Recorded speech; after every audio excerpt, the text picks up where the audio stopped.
Reka twongere tuguhe ikaze kuri iyi channel Phantom Power. Tugusuhuza wowe aho uri hose mu mpande enye z'isi, yaba mu Burayi, muri Afurika, mu bihugu bitandukanye bya Afurika, muri Aziya, Oceania, mbese aho uri hose kuri iyi si turagusuhuje. Uyu munsi tugiye kurebera hamwe ku byo twita NAFTA. Ariko mbere yuko tubirebera hamwe, wowe niba ari ubwa mbere uje kuri iyi channel, ndagusabye ntugende udakoze iki, ntugende udakoze subscribe, kandi nawe usanzwe ukurikirana iyi channel ntugende udakoze iki, like, share na comment, kugira ngo tugume tubone uburyo bwo kujya dukora izindi video zitandukanye. Tugiye kureba icyo bita policy twifashishije ingengabitekerezo ya politike y'abanyamerika cyangwa se ya Trump kuri uyu munsi, aho turi kubona ko ibinyamakuru bitandukanye biri kuvuga ku buryo Trump yashyize imisoro ku bicuruzwa byose bituruka mu bihugu bigize ya bloke ya NAFTA. Ubwo no kuvuga ngo NAFTA, wenda ku bantu batayizi, wenda urumva ku bantu bizi ubukungu NAFTA bayizi, ariko ku bantu batayizi twavuga wenda ko ari part imwe cyangwa se ari block imwe nka East African Community, ariko bo bakaba baragoing the further cyangwa se baragiye kure, aho product cyangwa se ibicuruzwa byose bituruka muri ibyo bihugu byinjira mu kindi nta musoro bitanze. NAFTA ni umuryango wabayeho muri 1992, aho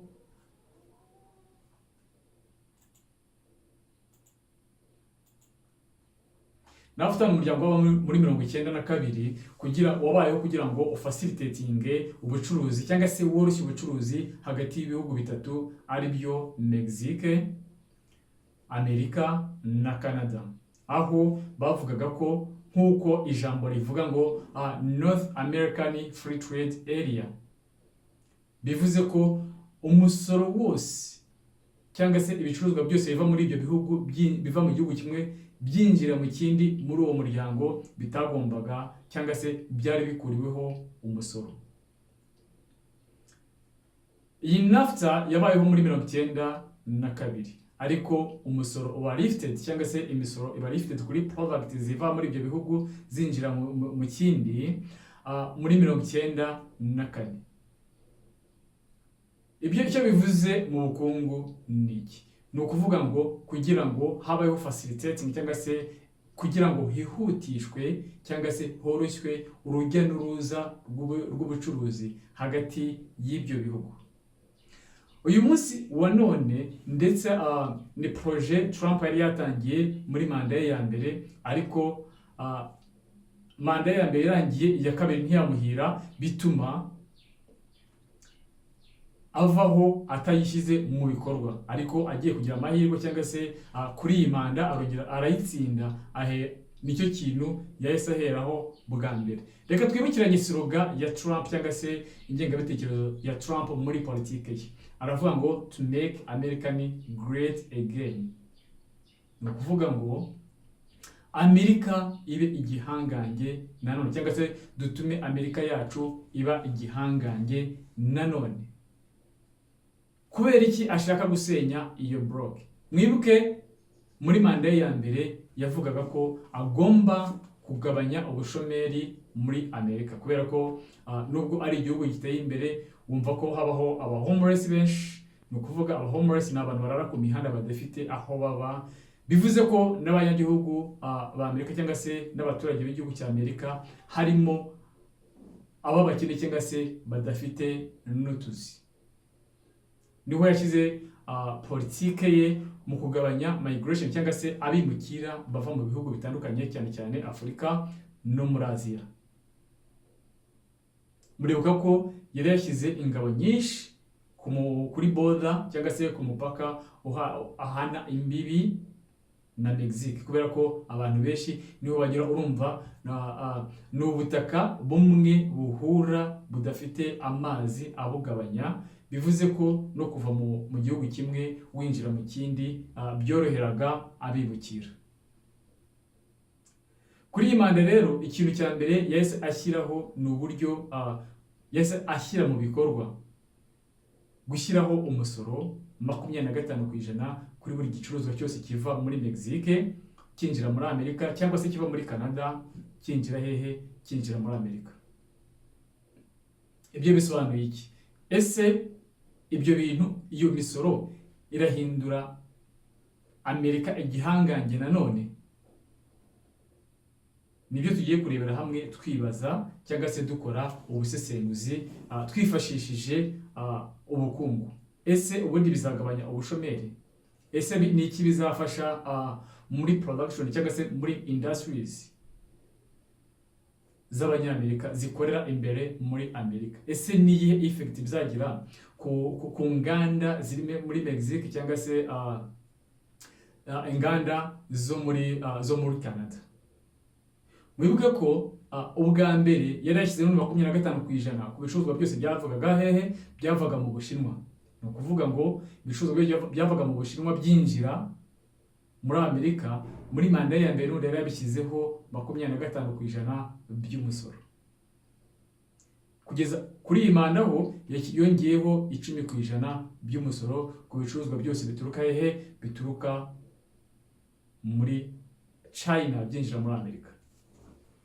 Kubera iki ahitamo kuzamura uwo musoro kandi bose bacuruzanya? Ni ukuvuga ngo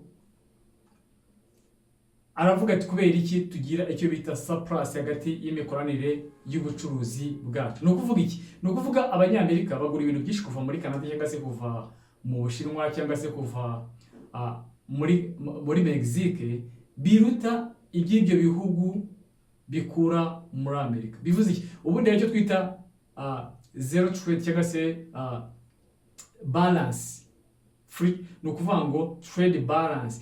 Muri trade balance twagombye kuba turi kubona zero iyo dufite equal trade. Ni ukuvuga ngo iki? Ni ukuvuga ibyo nakuguriye n'ibyo wanguriye birangana. Ni ukuvuga exchange yacu niba iri kungana, ubwo ni ukuvuga dukora balance. Nifata ibyo wanguriye nkakuramo ibyo nakuguriye, ndabona iki? Ndabona zero. Bisobanuye iki? Bisobanuye ko niba ndi gukorana ubucuruzi nawe, ibyo product nkora nizo ukora, tugakora exchange, biri bihite bigira gute? Biri bihite bingana. Bivuze ko nta hantu na hamwe hari umuntu n'umwe uraba aryamiwe mu bucuruzi. Muri Amerika rero siko bimeze, aho tubona ko hagati ya Amerika na Mexique harimo icyo twita surplus. Ni ukuvuga iki? Surplus iri ku ruhande rwa Mexique, ku rundi ruhande surplus iri ku ruhande rwa Canada, nanone surplus iri ku ruhande rwa China. Icyo bisobanuye ni iki? Icyo bisobanuye nuko Amerika igura ibintu byinshi muri ibyo bihugu. Uvuga ngo ikora imports nyinshi kurusha ibyo exportinga muri ibyo bihugu. Ibyo bihugu imports yabyo byinjiza muri tuvuge yinjira muri ibyo bihugu, tuvugenda Mexique na Canada, wenda cyane tube twiretse ko ntago nundi yabaga muri bloke ya NAFTA, tukoreshe ibihugu bibiri Canada na Mexique. Bivuze ko ibyo bihugu n'ubundi nubwo muri iyo bloke, ariko ibyo bihugu bigura muri Amerika n'ubundi ari bikeya par rapport y'ibyo Amerika igura muri ibyo bihugu. Trump rero ntago abishaka. Ikindi kibitera se ni iki, cyangwa se ni iki gituma iyo imbalance, cyangwa se muri uko gutuma ibyo bihugu bigura ibintu bikeya muri Amerika ni ibihe? Reka tujye kuri standard living y'abaturage batuye muri ibi bihugu, cyangwa se turebe uburyo upgrading yo gutuma umuturage abaho neza ikorwa muri ibyo bihugu, policies zitandukanye. Muri make, nubwo ntafite statistic, ariko umuturage wenda tugendeye kuri GDP ya buri gihugu, tubona ko muri Amerika GDP iri hejuru par rapport y'ibyo bihugu binde. Bivuze iki rero? Bivuze ko umuturage wo muri Amerika akize. Niba akize rero na standard living yiwe iri hejuru. Bivuze niba standard living yiwe iri hejuru, cost ya production yarazama kubera ko leta irashyiraho standard y'uburyo bwo kubaho, kuvuga ngo umukozi ntagomba gukorera munsi y'aya ngaya. Okay, niba no muri Mexique hariho standard cyangwa se icyo twita maximum wage, niba kiramutse kiri hasi y'ikiri hehe icyo muri Amerika, noneho wafata bya bicuruzwa bivuye muri Mexique byinjira muri Amerika ugasanga igiciro ni gitoya par rapport y'ibyakorewe hehe, y'ibyakorewe imbere mu gihugu. Ni ukuvuga ikirere, ni ukuvuga ngo icyo gihe kubera ko isoko ni rimwe, ni NAFTA, ni block imwe, company zimwe zikorera muri Amerika mu buryo buri interne zirafata branche zimwe zizitware muri Mexique, kubera ko n'ubundi bizacururizwa muri Amerika ndetse babagaininze na rya soko ryo muri Mexique, batongeye gukora transport. Wibuke ko niyo production cost yo muri igiciro cyo gukora ikintu muri Amerika kiri hejuru, nuko biralimitinga quantity cyangwa se ingano y'ibintu bishobora kuzagucuruzwa hehe, kuzagucuruzwa muri Mexique.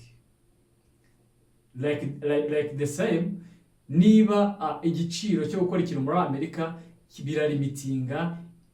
biralimitinga quantity cyangwa se ingano y'ibicuruzwa bizagucuruzwa hehe, muri Canada. Bivuze iki? Reka tuvuge ko ari vice versa. Niyo production cost duteranyijeho transport cost, bikaguma igiciro price kaguma kuba ntoya par rapport ya product yakorewe muri Amerika mwimbere, bivuze ko Mexique nifata ibicuruzwa byayo ikaza kubicuruza muri Amerika izabicuruza kuri price yihe, price ntoya. Nibicuruza kuri price ntoya, umuturage wo muri Amerika azahitamo kugura za product zo muri Mexique. Technology ishobora kuba ari imwe, ariko kubera ko wenda wages n'uburyo na resources zivamo product runaka zihendutse, n'umukozi akaba ahendutse, urumva output cyangwa se final product igerwaho n'ubundi iri ku giciro gitoya. Iyo dufashe rero tugateranyaho transport costs n'ubundi igiciro kigomba kuba gitoya, bivuze ko n'ubundi umuconsumer azagumya guconsuminga cyangwa se umukiriya azigura n'ubundi ibiri ku giciro gitoya. Ni ukuvuga ngaha law of demand iba reflected. Niba tuvuge niba igiciro iyo kibi high, iyo kizamutse cyane, ni ukuvuga ngo ibyo abantu bakenera birareducinga. Bivuze iki rero? Bivuze ko kuri iri soko niba dufite igiciro kiri hejuru, hakaba hari irindi soko dushobora kuba dufite igiciro kiri hasi, tujya kuri rya soko aho dufite igiciro gitoya kugira ngo byibura tubashe kugura quantity nini. Noneho rero Trump ibyo bizamufasha iki? Niba yavuze ngo dushyizeho umusoro uva ku bicuruzwa byose biva muri Canada na Mexique, ese nihe impact, nihe ingaruka bizamugirira mu gihugu cye imbere? Ingaruka bizagira ni iyi. Ingaruka bizagira nuko hari company zitazenda kuruzinga isoko ryo muri Amerika, zigashiftinga zigafata part imwe ya production zikayigarura hehe, zikayigarura muri Amerika. Wibuke ko ndibuka muri manda ya mbere yari yagabanyije icyo bita corporate tax kugira ngo yorohereze abantu bashaka kongera ko investisa hehe muri Amerika hagati. Wibuke ko ubundi economy ya Amerika iyo ugiye kureba n'imyitwarire yabo cyangwa se kuva nyuma y'intambara ya kabiri y'isi, ubundi n'abantu bashyiraga imbaraga mu ntambara, noneho intambara bakazikoresha batwara resources z'ibindi bihugu for free cyangwa se at low cost. No kuvuga iki rero?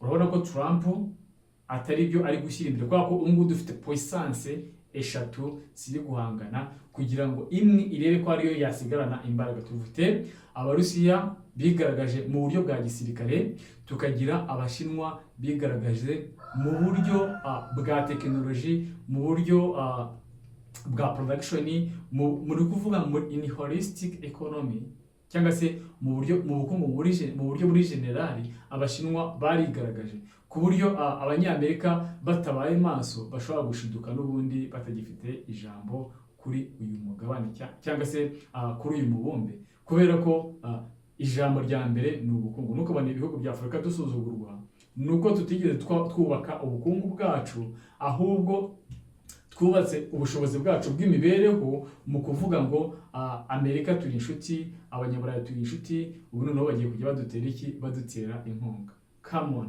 Ni ukuvuga ngo iyo tugiye kureba kuri ku ngano y'ubutaka no ku ngano y'abaturage, dusanga Afurika ifite ari iya kabiri kugira abaturage benshi nyuma ya Aziya. Tukujya tugasanga n'ubundi ari ifite ubutaka bunini, ariyo ya kabiri ku mugabane ufite ubutaka bunini nyuma ya Aziya. Ni ukuvuga ibyo bintu bibiri ubwabyo, iyo abanyafurika bakora investment muri ibyo bintu bibiri, ni ukuvuga ngo dufite labor, dufite n'ubutaka, twakagombye kuba n'ubundi tudakeneye inkunga cyangwa se twarubatse ubushobozi bw'ibihugu byacu n'abaturage bacu. Uyu munsi ntabwo twagombye kuba tuvuga ngo umuntu wize neza ni umuntu uzajya kwiga muri Amerika, ni umuntu uzajya kwiga muri Aziya, ni umuntu uzajya kwiga mu Burayi. Ariko kubera ko wenda politike zacu zitigeze zibitwemerera, twahisemo kuvuga ngo umuzungu agomba kudufata akaboko, ndetse n'umwana wacu akaba ari umwigisha,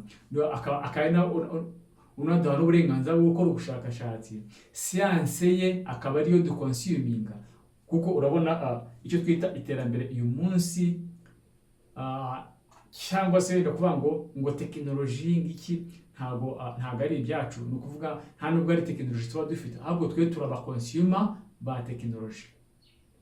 Okay, reka ne kujya kure ya topic cyangwa se y'icyo tugomba kuvugaho uyu munsi. Ni ukuvuga ngo ibyo bihugu cyangwa se Amerika nibishyiraho uwo musoro kugurisha cyangwa se price y'ibiciro bituruka muri ibyo bihugu izazamukaho, usange wenda nubwo umuntu adafite statistique, ariko usange wenda bizinjira muri Amerika no bihenze, noneho abaturage bahitemo kugira gute? Bahitemo kugura ibyakorewe imbere mu gihugu. Noneho kugira ngo kampani zoherezaga ibintu muri Amerika zikorera muri ibyo bihugu, aho ngo zibuzinge rya soko rizagarura ya makampani muri Amerika mo imbere, noneho umusaruro wabaye produced cyangwa se wakorewe muri Amerika imbere wiyongere, bityo ubushomeri bugabanuka. Bivuze ikibundi no kuvuga ngo niba hari unit imwe yiyongereye muri production, bivuze ko tugomba kongera na input. Kongera input no kuvuga iki? Ni ukuvuga ngo dukeneye labor, dukeneye n'izindi resources. Iyo labor dukeneye, ni ukuvuga nane tuzavuga ko ubushomeri bwagize gute? Bwagabanutse. Hari umuntu mushyashya uzabona akazi kubera ko production capacity yiyongereye. Ni ukuvuga ngo hari icyo twita wenda mu bukungu icyo twita PPF, icyo twita production possibility fallacy. Ni ukuvuga ngo niba dufashe area imwe, dufashe company imwe cyangwa se industry imwe, tukongeramo capacity yo kuzamura one input, one output, bivuze ko tuzaba twongereye na input. Bivuze ko nawe urabyumva ko niba akazi kiyongereye n'abakozi bariyongera, bityo bizamufashe kuzamura economy mu gihugu imbere mu buryo bwo guproducinga ibintu byinshi. Reka turebe noneho ibingibi bizagira impact ryari. Nawe ubwo yarabwiye ati muzihanganira pain mu gihe kigufi cyangwa se muri short run, kubera ko ni ukuvuga iki? Ni ukuvuga ngo nubwo yakizeho iyo policy, ntabwo igira reflection yo kuvuga ngo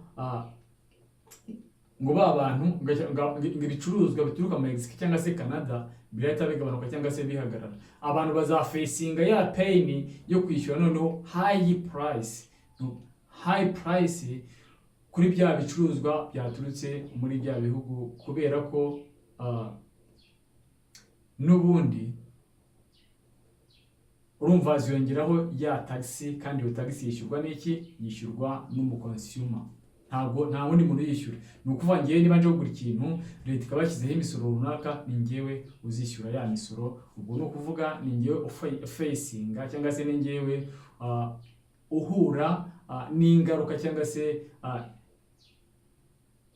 ni nge ufacinga niba ya challenge yabayeho yo kuzamura imisoro. It reflectinga direct kuki reflectinga kuri wa mu consumer, wa muntu uza kugura bya bintu, niwe uhita ahura na cya kibazo. Ariko in the long run urumva hazaba established, ni ukuvuga ngo mu gihe kirekire tuzatwara maze ku establishinga hari amakampani yaje akaza gukoreramo imbere. Bivuze ko mu gihe kirekire ibicuruzwa bituruka muri bya bihugu bizagabanuka, bityo tubashe kuzamura iki? Tubashe kuzamura ubukungu bwacu, bityo Amerika ya Trump ibashe kuvuga ngo muri production turazamutse, hari aho tugeze.